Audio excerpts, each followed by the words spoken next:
Well, good morning, good afternoon or good evening everybody. Welcome to the webinar and a warm welcome to those who have been here before and also for those who are attending for the first time. We've got a good audience, very interesting audience today. We've got public sector, private sector and not-for-profits in the so-called virtual room. So obviously agility is critical to all organisations and their success, and we've also got consultants in the room as well who are probably interested in looking at their own practice and how they might improve things in their organisation. So welcome everyone, a warm welcome, and my normal process here is that I will give a presentation and leave about 10 minutes to the end where people might want to ask questions or make comments and observations. But I'd suggest to you that if you do have any questions, comments or observations, that you make them at the time when you think about them. So in other words, they're fresh and you put them in so we don't have a long awkward pause at the end while people are waiting to type in messages and questions. So just pop them into the question box as soon as you think of them and I'll deal with them as soon as I can. Okay. So I'm just going to get started and get underway. I'm also, by the way, recording this so that you will get a copy of the recording of this particular presentation, and you'll also get the slides as well. So I'll be sending them out to you soon after this presentation. All right, so there's basically three things that I am hoping that you get out of this presentation. And I'm hoping that we can have a look at how we should evaluate organisational performance. I mean, the most basic way we evaluate organisational performance is basically through a process of whether we're making a profit or not if we are in private enterprise. But there's been an evolution of that for a number of years, and I want to run through how we've done that. I also want to talk about organisational agility and the 8 dimensions, which is essentially the topic today. And from a very practical point of view, I want to talk about 8 myths about performance and what we can actually do about those myths. Now, a lot of these myths that have come about management and organisations have evolved from scientific management. So approximately 100 years ago, the engineer Frederick Taylor was invited into a number of organisations, including the Ford Motor Company, and was asked to try to build a more productive workforce or more productive working area. So he chopped the assembly line up into small bite-sized pieces and basically conducted time and motion studies. And so ultimately what he came up with was the concept of the one best way. And the one best way, of course, was the quickest, most efficient and effective way of getting a particular job done. And then that particular template was used right throughout the factory, which of course would produce a more efficient and effective car or product. Unfortunately, we're still using a lot of those strategies now in 100 years later, and sometimes we're not even aware of it. And these have perpetuated some myths about performance, which I'd like to dispel, hopefully, in this presentation. So they're the three things we're going to cover. So if we get underway, and let's have a look at how organisations can actually evaluate their own performance. Over on the left-hand side, you'll notice we've got profit. Over on the right-hand side, we've got competing values. Now, what I'm doing here is I'm demonstrating that over a period of approximately 60 or 70 years, these have been the different models that people have used to evaluate organisational performance. So the very first and obvious one would have been profit. Are people actually making a profit after paying, the difference between revenue and expenses? And obviously that's still very important to organisations that are in the business of making a profit. But it's only one indicator, and there are a lot of other indicators that can determine whether or not that profit is actually effective or not, or sustainable. So after the 1950s, the very first key model of organisational performance was the goal-driven model, and that is the concept where we're actually got targets.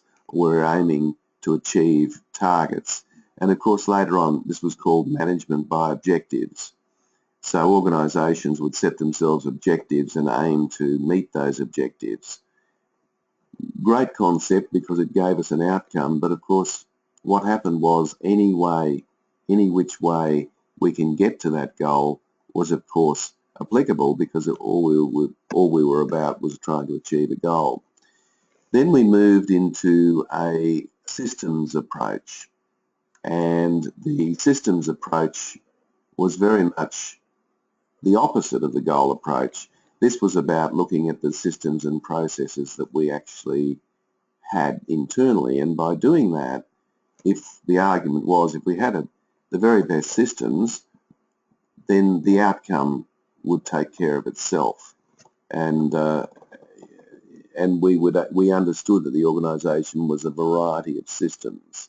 It was a variety of complex arrangements, and the process model eventuated from that, which was really the QA model. And the QA model was arguably, if everything works internally, then the customer should get what they want externally. But of course, as customers have become more fickle and more demanding, the quality assurance approach has been tested. In recent years, we've had the stakeholder model, and that is that organisations, particularly political organisations, have a number of stakeholders that they need to, they have needs to address, such as governments and various organisational groups. And the argument is if we can keep the stakeholders happy, the organisation is performing where it needs to be. And in recent years, we've had the concept of the competing values model. In other words, organisations could be ambidextrous, so that on the one hand, literally, we have organisations that are very compliant, but on the other hand, we have organisations that are very entrepreneurial. And the argument is for any organisations to be successful, now they need to be both compliant and ambidextrous. They need to be able to chop and change, and also make sure that they dot I's and cross T's where appropriate. So I'm just giving this background because I think it's fairly important just to understand what this evolution has been over a relatively short period of time since the 1950s. So I, of course, entitled this presentation the 8 dimensions of organisational agility, and this is the model that is pretty much the template for my new book. I often thought that we're throwing around this concept of agility quite a lot, but do we really know what it means? If we say that this organisation over here is agile, do we actually know what that actually entails? And I thought, well, probably the best step in the right direction would be to start identifying what agility actually means. So you can see that there are 8 dimensions around the model, and I just want to go through those very briefly, if I may. And then what I'll do is I'll launch into some of these myths that are holding organisations back. Now, you might like to think about your own organisation in the context of these 8 dimensions and consider whether or not these 8 dimensions are serving you well in terms of creating a more agile organisation. So if we start at the top and we look at innovation, innovation probably speaks for itself. This is about getting your product or service out to the public as quickly as possible. That is your new concepts, your new goods and services. So the best example I can give there, of course, would be Apple's touchscreen technology. They were first to market. they got out there very quickly, and as a result of that, they captured a considerable size of the market. Now, of course, we all expect touchscreen technology, but they were quick to market. So speed is critically important with innovation. The second one is processing. We need to be able to make sure that we process our goods and services, or whatever we're doing, as quickly as we possibly can. And this has to be a dimension of agility. So have a think about your processes and systems. If they're not agile, I would argue they take too long. Things take too long to get done. We have to check and double check and so forth. So we want processes that are going to be accurate, and this of course is a challenge for the public sector. We have to have processes because we're a regulatory organisation, but by the same token we don't want the processes to be slow and cumbersome or irrelevant. The third dimension going around the wheel is recovery speed. How quickly is your organisation able to recover from mistakes? Now, we all make mistakes. All organisations will continue to make mistakes. Excuse me. And as a result of making mistakes, we need to acknowledge that, but how quickly can we recover? So most customers and most members of the public are quite forgiving of mistakes, but they're only forgiving on the basis that they know that that mistake is going to be rectified as quickly as possible. So, for example, you go to a restaurant, you get the wrong meal, people will grumble, but ultimately if the meal that you wanted comes out relatively quickly, then you may well be forgiving. So that's the first three, and they're very much related to speed. Then we come to continuous improvement, which probably is self-explanatory, slightly different from innovation, of course. Continuous improvement is based on the Kaizen approach, that we continually and regularly improving. So the Kaizen approach was based on the 1% improvement each day, which ultimately means a 365% improvement over a year, which is significant. So, you know, and a lot of cultures that a lot of you are operating in have just got this mindset that we've got the system worked out, so if it ain't broke, don't fix it. So we won't go and change what we need to change because we're used to the way we do things. And as leaders, you've got to challenge that at every turn. Customer responsiveness is important because all of us feel at times that we're getting processed. You know, we ring up an organisation and they say, they give us 9 particular choices. You know, press 1 for this, press 2 for that, press 3 for this, press 4 for that. And of course, by the time they get through all of the different options, you've forgotten what 1 was for or 2 was for. And of course, option number 10 is, if you want these repeated, please go back. So we're being processed, and we get processed a lot. And we don't like being processed. We like to be treated as individuals. Of course, there's got to be some processing involved, but customer responsiveness is the capacity to deal with the customer needs and the needs that they want right there, right now. Problem solving is around fixing things, providing opportunities to be able to create real solutions to real problems. You might argue, isn't that the same as recovery? Not quite. Recovery is about making a mistake. A problem is about dealing with something that may well be problematic, but not necessarily a mistake. And finally, we've got changing direction. We actually need to be agile enough to be able to change direction. And, you know, even if you're a not-for-profit, a change in government legislation can basically mean that you've got to change direction. And you've got to be able to do that quickly. And you've got to be able to do that with nimbleness. So, or, you know, if you're basically running an enterprise, a new customer market comes on board, you've got to be able to change direction very quickly. So there is the 8 dimensions of organisational agility. And you can use this, as I went through the previous slide, and I talked about the various ways you can measure organisational performance.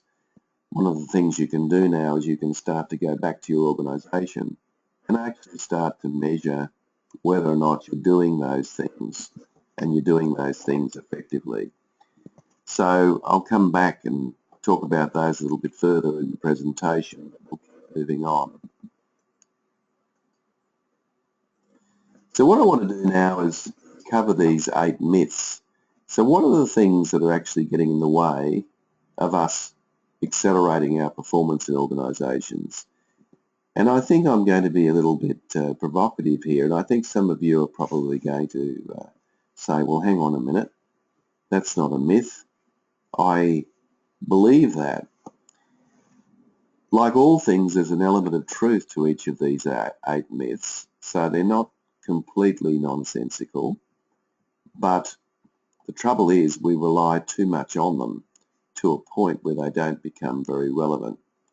So, and the order of these, there's no great order, I just put them down as I see them, but the very first myth is that job specification improves performance. Now, this is a myth, again, that came from Frederick Taylor's Scientific Management. He chopped up the assembly line. He gave people very narrow boundaries around the work they had to do. So this person put the tyres on, this person painted, this person put the windows on, and so on and so on and so on. So each person had a small bite-sized piece of the assembly line, so that by the time the car came out at the other end, everyone had contributed some aspect to it. We still use that concept today. And what do you think might be the impediment of that? Well, certainly the strength of it, of course, is that we know that we can control production. We know that there are aspects that we can actually control. But the impediment of that is that people couldn't care less about anything else. So the person that's putting the tyres on the car could not care less what happened once the car had moved on the assembly line to the next step. So we have no ownership. People aren't really interested in the final result. They're only interested in their small aspect. So how do we break down these functional specialisations that we all have in our workplace? Well, a very practical way of doing that, of course, would be to use what I call a training matrix, which you can see in front of you is simply a matrix where we have down on the left-hand side a number of people in a team, and of course what we've got across the top are a number of competencies. And each of those competencies are unique to that particular team. So in order for that team to achieve whatever it is that it's attempting to achieve, that number of things they're expected to do.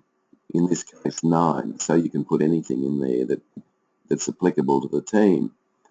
And then you populate the matrix with some evaluation. So if there's in this case here, I'm just using an example, if it's white, basically it means that the person hasn't received any training in that competency. If it's light grey, they've undertaken training but they're nowhere near competent yet. If it's grey, that means that they can do it without being supervised, and if it's black, it means that that person not only can do it, but they've also got the skills to coach other people how to do it. So what you're actually aiming to do, of course, is to create a matrix that's all dark grey by a specified time, which might be the end of the year.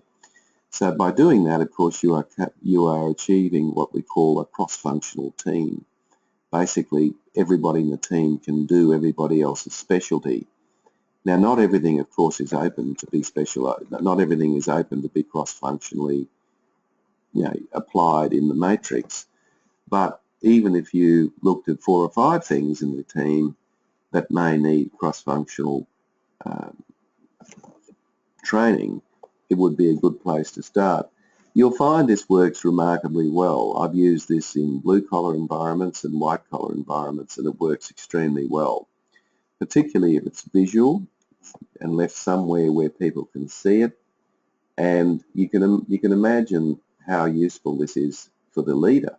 The leader can actually say, looking at what you've got in front of you, the leader can actually go up to Joe, see where Joe is, and say to Joe, I'd be keen if you could actually get Bill and Harry started next week on their training on competency 2, and I might walk up to Bill and say, Bill, I'd be keen if you could get, let's say, Kathy and Sue basically started on their training on competency 5 and 6 next week.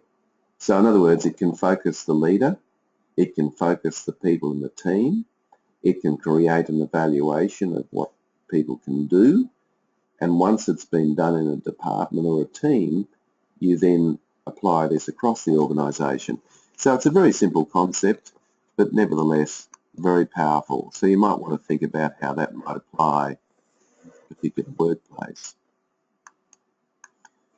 So let's move on to the second myth that we have in organisations, and as I say, they're not necessarily in any order. I just noticed we've got a question here, so I might just respond to that if I may. So just keep the questions coming, keep the comments coming.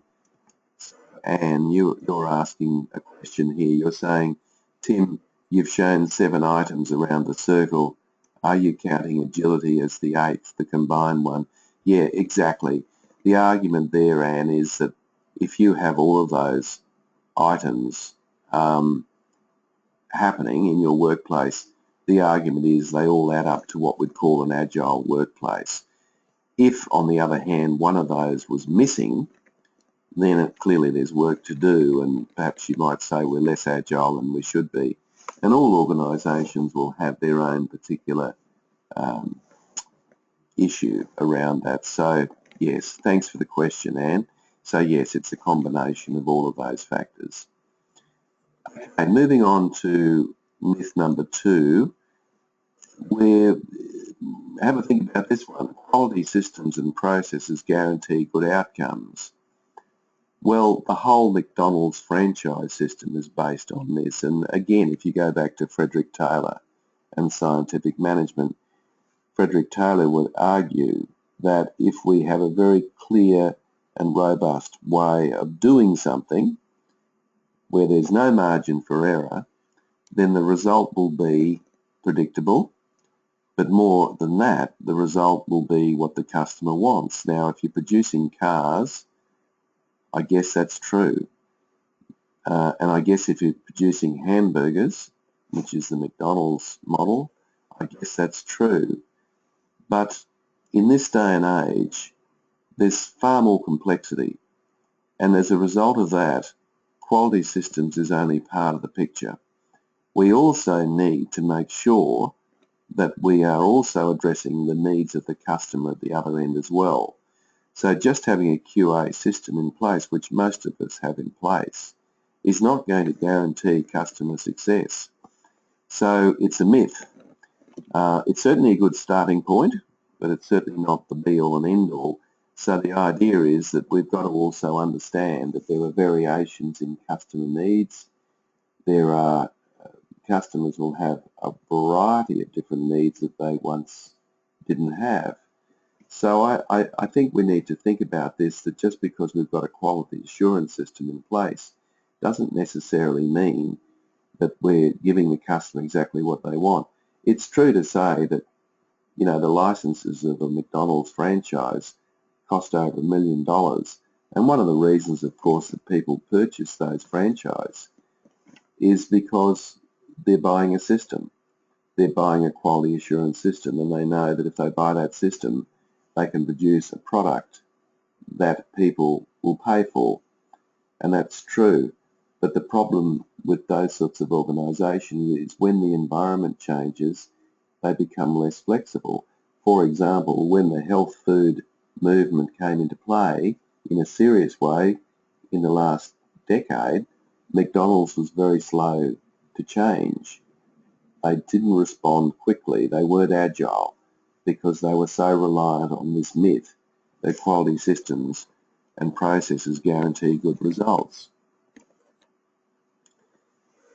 Moving on, myth number 3, and of course all of these come from Frederick Taylor, who let's say was the most influential management consultant of all time. Many people say that Peter Drucker was, but I think when you look at the influence that Taylor had, it was profound, and it's still very real. So what's myth number 3? Well, myth number 3 is that job descriptions help the employee understand their organisational role. So in other words, if we write wonderful job descriptions, we can now guide and inform the employee on what they're supposed to do. And again, going back to Frederick Taylor's model, Frederick Taylor basically wrote out what I guess would have been a very crude job description at the time of the ways and means that different functions across the assembly line could conduct their work. So what's wrong with that blueprint? Many of you might be thinking, and lots of managers say to me, well, what's wrong with it is that it has too narrow a focus on performance. Performance is a lot more than the technical work that people do in organisations. And what the job description does is capture performance from a technical point of view. But it doesn't talk about things like attitude. It doesn't talk about things like being a team player. It doesn't talk about things like growing and developing yourself. It doesn't talk about things like innovation and continuous improvement. These are the sorts of things that get left off a job description. I know some of you might say, well, hang on a minute, we have some of those things embedded in our job description, but they're usually bullet points towards the end of the document, which imply to the employee that they're just nice to do things, that at the end of the day, I'm really employed to do these technical things. It creates a real problem. And if you think about it, looking on the right-hand side, there's the organisational processes that people go through. So when we recruit people on technical prowess. We don't consider their ability to work in teams necessarily, and we don't consider their attitude, and then we find 3 months later that we regret employing that person because they really didn't have the right mindset, because we're too busy making sure that they could do the technical requirements of the job. So I'm not saying that's not important, but it's not the be-all and end-all. So where do our questions in our recruitment come from? Of course, the job specification. Where does that come from? The job description. So when we induct people, we usually talk about the technical requirements of the job. Again, we don't tend to talk about the cultural requirements around having a great attitude and working with people and so forth. So those things are devalued. When we train people, 85% of the training that we do is around competency-based or technical training. Of course, we still now do personal development and a little bit of problem-based learning, but essentially it's about the technical requirements of the job. When we remunerate people, we tend to look at the technical requirements of the job. When we promote people into leadership roles, we tend to promote the best engineer or the best accountant or the best whatever, the best widget maker. And of course, we all know leadership is a completely different set of skills. And when we review performance, we tend to focus on the technical requirements. So we're only really concentrating on half the equation, and that's the real problem. So what's the answer to that? Well, the answer to that really is that we should be writing role descriptions, not job descriptions. You might say, well, that's just plain semantics. It's not.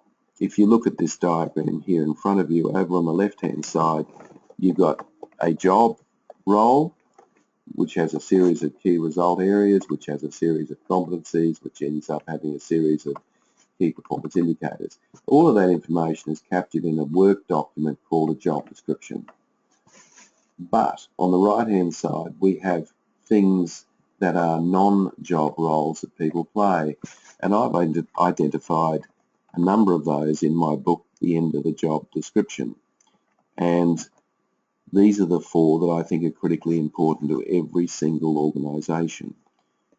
Having a positive mental attitude and enthusiasm, being a team player, growing and developing a skill set, and finally being innovative and continuously improving in the workplace. Now those things should be elevated because they're critically important to performance. So we're still, many of us, operating on this myth that if we write a nice job description, we've captured everything that a person's supposed to do in their work. So essentially what it means is that people have got 5 roles they play in work. 1 is a job role, 2 is an attitude and an attitude and enthusiasm role, 3 is a team role, 4 is a skill development role, and 5 is an innovation and continuous improvement role. So you can see that the myth that Taylor's produced is still with us in front of you.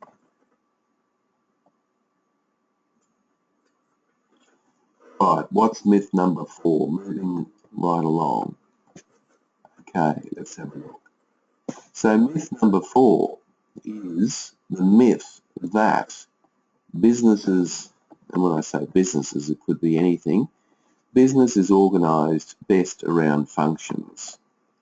We've been using this functional model now for, well, 40, 50 years. I go into organisations and the first thing that somebody will often show me is the org chart. And what happens is the org chart shows me who's at the top, and then it shows me a number of different functions such as operations and finance and marketing, human resources, and so forth. And this myth, of course, has come out of Frederick Taylor's scientific management. Again, the organisation, or the factory in his case, should have been organised around a hierarchy of roles and responsibilities, and it's been around for quite a long time. But you and I both know that the problem with this, the way of organising things, is that human resources don't talk to marketing, and marketing don't talk to finance, and finance don't talk to operations. So what happens is we have this situation where people don't talk to each other cross-functionally. It's a problem. So what do we try to do about it? Well, what we tried to do, of course, is to say, okay, well, how about we continue our hierarchy because we need it. So what we'll do is we'll create projects going across this hierarchy, and we'll create what we call a matrix model. And some of you might be operating under a matrix model, but my experience with matrix models is unless there's outstanding communication and leadership, they don't work very well. Why? Because essentially people have got 2 bosses. They've got their project boss and they've got their functional boss. So if you look at the diagram there, if someone's working in digital products, they also have perhaps a boss in their operations as well as somebody who's head of digital products. So it becomes a bit of argy-bargy between 2 bosses, and there's a scorched earth approach to getting the to getting the resources that you need in order to do your job. So we tried that, and some organisations are using it effectively. I'll give them that. Another approach, and this happens particularly in construction firms and engineering environments, was the product model. So we shape our organisation around the various products that we have. So we might have 4 products lines, and we shape our teams around each of those products. And that's great, but you can probably understand that one of the impediments that creates is the same impediment that the functional model has. In other words, each product line doesn't necessarily talk to each other, so exchanging leads, talking about continuous improvement, all of those things often don't happen. So that's a bit of an issue. So what's the answer to all this? Well, I'm experimenting at the moment with a new model which I'm going to share with you right now. So this is hot off the press. And this model is a customer-centric model. And what it means is that essentially we're creating a model around a series of concentric circles, so that in the middle we've got the customers. So that there is no hierarchy for a start. And then you can see that the next layer is the frontline people. These are the people that operate with the customers directly. And then we have the operations, which are the people that actually support the front line. And then we have the projects, and these are the cross-functional project teams that we have in place across the organisation.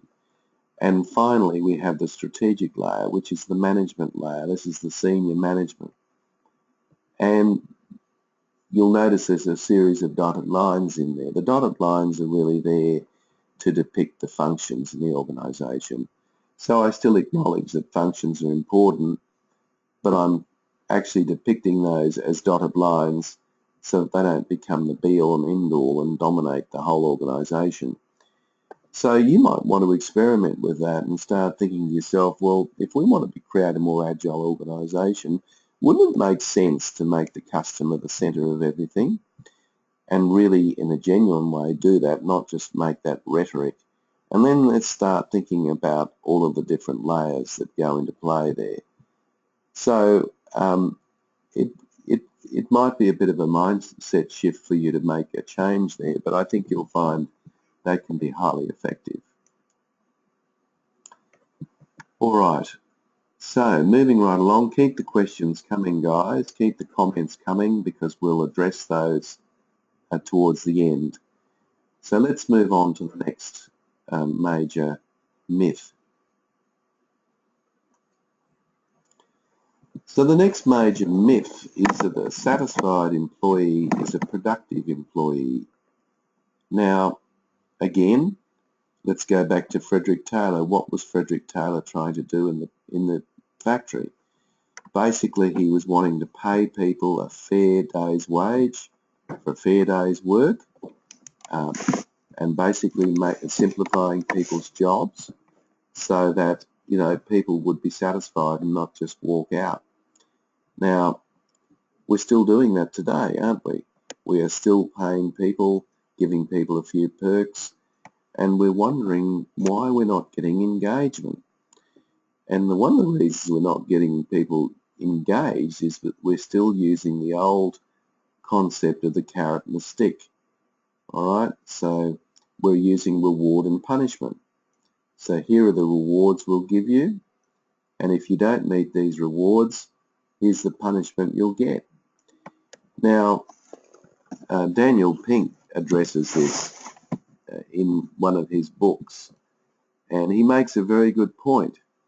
Those of you who are working with knowledge workers, people who have got a reasonably high level of education, this doesn't work. The reward and punishment system does not work for people who have a reasonably high formal education, because they've been trained to think, they've been trained to be critical, they've been trained to do a lot of things. So the simple carrot and the stick isn't all that effective. So what is effective? Well, he argues that there are three key things that people should, that they should be applied in a knowledge working environment. Autonomy. Now, autonomy means that people should be given the freedom of choice about how they do their work. Mastery. They should be given the opportunity to excel in the skills needed in order to achieve the mastery they need. And purpose. They need to understand clearly what it is and why it is that they do what they do. So by doing that, you create what we call intrinsic motivation. And intrinsic motivation means that people are engaged in the work they do. So the great mystery about how we engage people in the workplace is really just about the work itself. The work itself is the key to engagement. It's not free massages. It's not sending people to conferences. It's not tinkering at the edges. It's actually about the work itself. So that's what we need to be thinking about in order to create agility, engagement, flexibility. Moving right along. If we look at myth number 6, and these myths might seem very similar to myth number 5, but it's not. A loyal employee is an asset to the business. Now, Frederick Taylor was keen on the loyal employee, so if we had a loyal employee, they're likely to stay there for a long period of time. And because they'd stay there, he wouldn't have to train them up in the ways and means, the one best way of doing something. But we still think that a loyal employee is like gold, some of us. Not necessarily. A loyal employee is not necessarily a productive employee. You know, I've seen many examples of people giving people a plasma colour telly after their 25 years of service with the business. I think that's very nice, and I think it's very reasonable, but it sends a message to people that really we're looking for loyalty rather than commitment. In actual fact, what we really want is committed employees, and you might say, well, you know, aren't they the same thing? Not necessarily. A loyal employee probably isn't all that interested in change. They're used to the way things are done, and in fact they might dig their heels in and say we've always done it this way. A committed employee, on the other hand, will be looking for different ways of doing things. A committed employee might stay for a shorter period of time. The average person is now staying in their own one job less than 2 years, incidentally. So the challenge for you and me is to try to find ways of keeping them longer, that is, your committed employees. But loyalty no longer is the way. And Meyer had a very good little model, and he argues that there's 3 ways that we can get people to commit.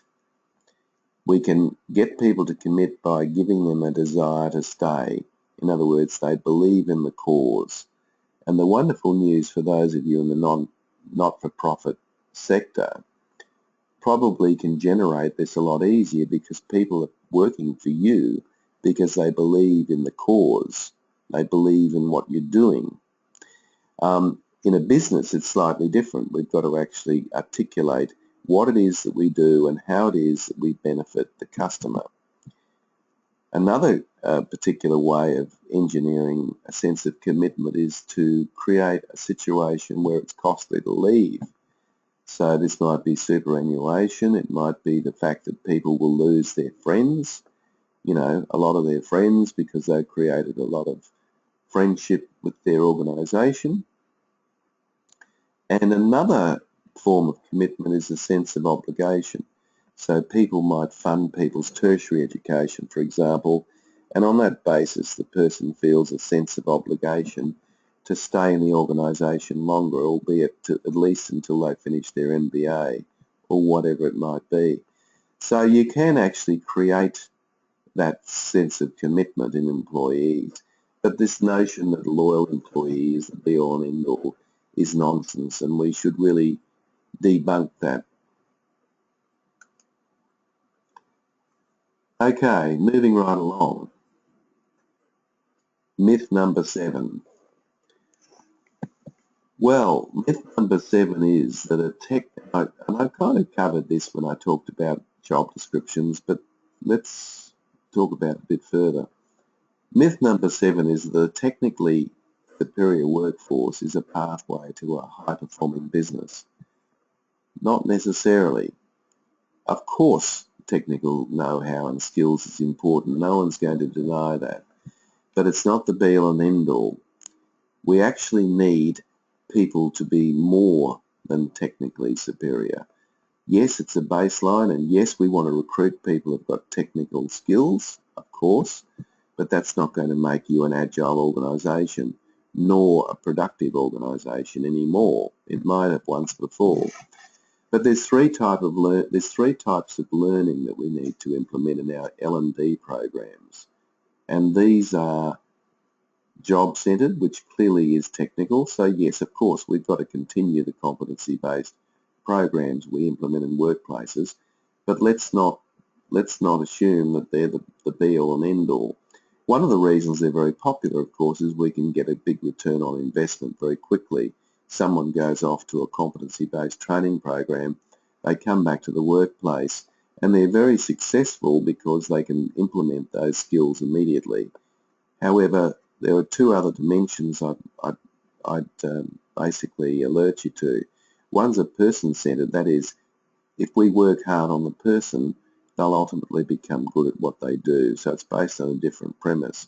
It's based on the concept of personal development.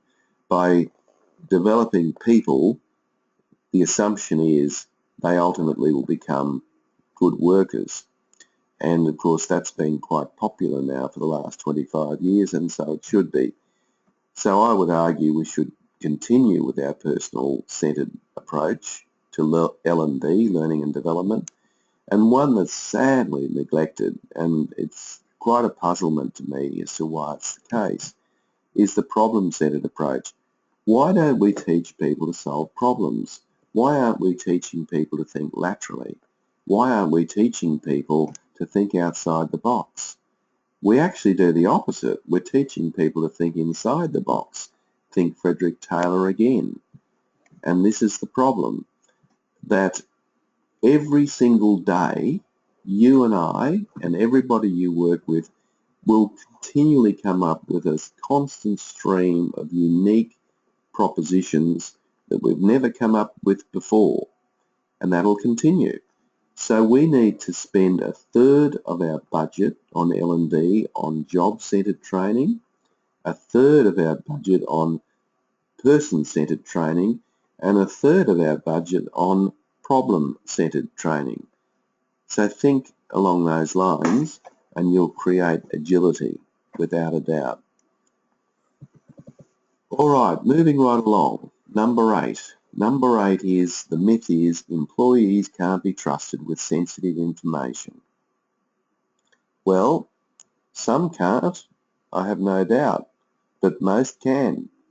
And if we work on that premise, then what we're going to do is not tell people as much as we should.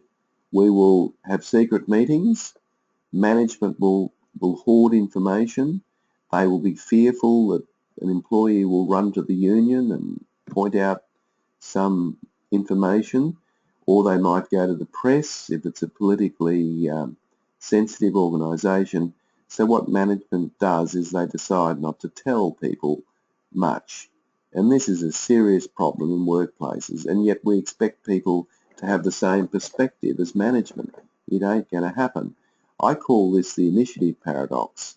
And if you look over on the left-hand side, this is how it works.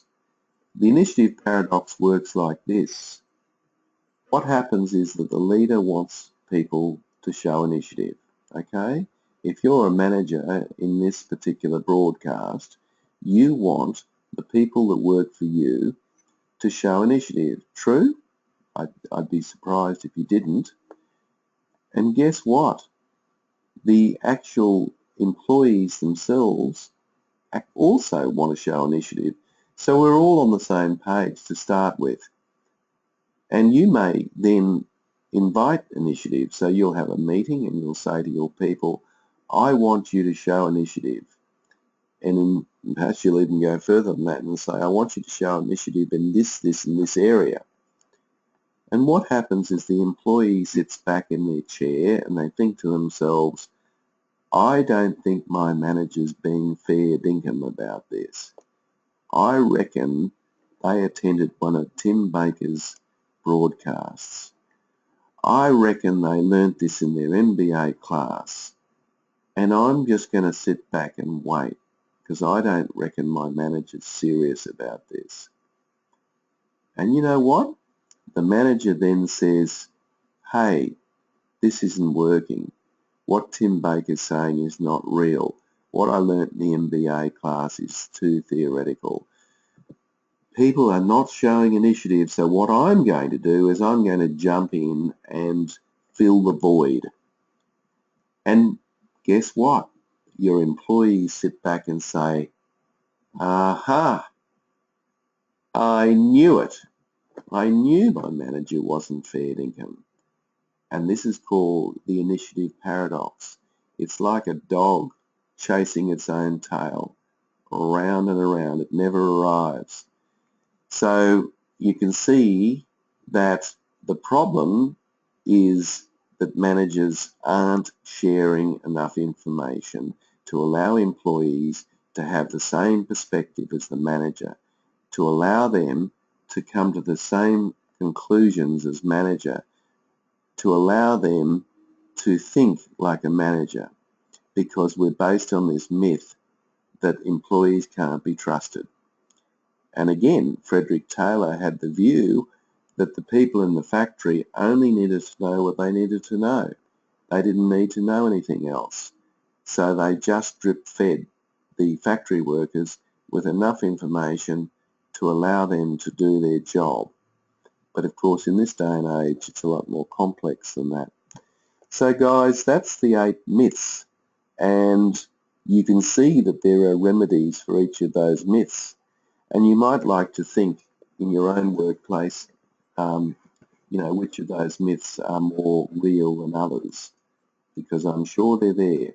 So in summary, create a flexibly deployed workplace, balance customer needs with quality assurance, replace job descriptions with role descriptions, organise your work around projects, not functions, build intrinsic motivation to supplement extrinsic motivation, cultivate commitment rather than loyalty, broaden your learning and development program to cover personal and problem-based learning as well as job-centred learning, and open, not close, the information or communication channels to allow for a good flow of information to come through. Got another question here from Mark. Thanks, Mark. I believe we'll be working together at some stage. Mark, you asked if you do agree that by applying bureaucratic rules, we're actually saying we don't trust you. Do you agree? Absolutely, Mark. By saying to people, we've got all of these rules, basically what we're saying is that we don't trust that you can think for yourself. Now, this is what ambidextrous organisations do. They have rules, but they also have places where there aren't any rules because we want employees to show initiative. So rules are important, but not to the point where the employee is stifled and they can't think for themselves. So thanks, Mark, for the question. That's great. Right, so just to finish up, and if you've got other questions, type them in. Just want to give 3 quick messages without sounding like I'm going overboard selling you stuff. I've got a Lunch and Learn series coming up on the 17th of February. This is a wonderful opportunity for you and your team to basically do what we're doing today, which is a webinar series, which is 6 one-hour sessions, which basically will cost you only $176 per person, which is extremely good value. And for that, you get 6 hours on key topics for middle management, plus you get a set of slides, plus you also get not a pair of steak knives, but you also get a recording, because we recognise that sometimes you mightn't be able to attend, all for the price of $176. So if you'd like more information about that, remember you'll need to be quick. The next one is February 17, it starts, and they go every couple of weeks. So that's a great initiative and people are enjoying that immensely. Secondly, if you enjoyed this webinar and you're not used to the cycle here, if you go to my website, you'll find that over on the left-hand side, there is a whole bunch of free webinars coming up. In fact, there's one every month, free. So just all you got to do is go in as you did for this one, put your name in and your email address, and you're locked in, and away you go.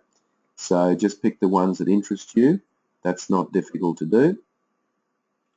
And finally, my book, which should be out in the next week or two, according to my publishers. And basically the book covers a lot of what was in today's presentation, is available. If you send me an email before the close of business tonight, before 12 midnight, let's make it that way, today. If you send me an email today, I will record your name, and as soon as the book comes in, I'll let you know, and you'll get a 20% discount, plus I'll sign it for you and send it to you. So there's an opportunity for you as well. All right, I'm just checking to see if there's any more questions. Yes, there is. I've got one here, so I'll respond to that. Tim, would you agree about 98% of employees can be trusted? If you do, then would you agree that by applying bureaucratic rules, we're actually saying we don't trust you? Yeah, sorry, that's a bit more of the question that was asked before. Absolutely, it's absolutely true. And of course, Frederick Taylor was saying to people, we can't trust you, so we'll have to give you a whole way and a way of operating.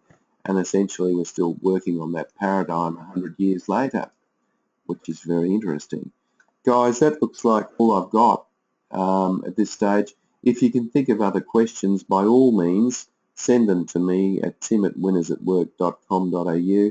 Please remember the Lunch and Learning series. If you want more information, I can send it to you.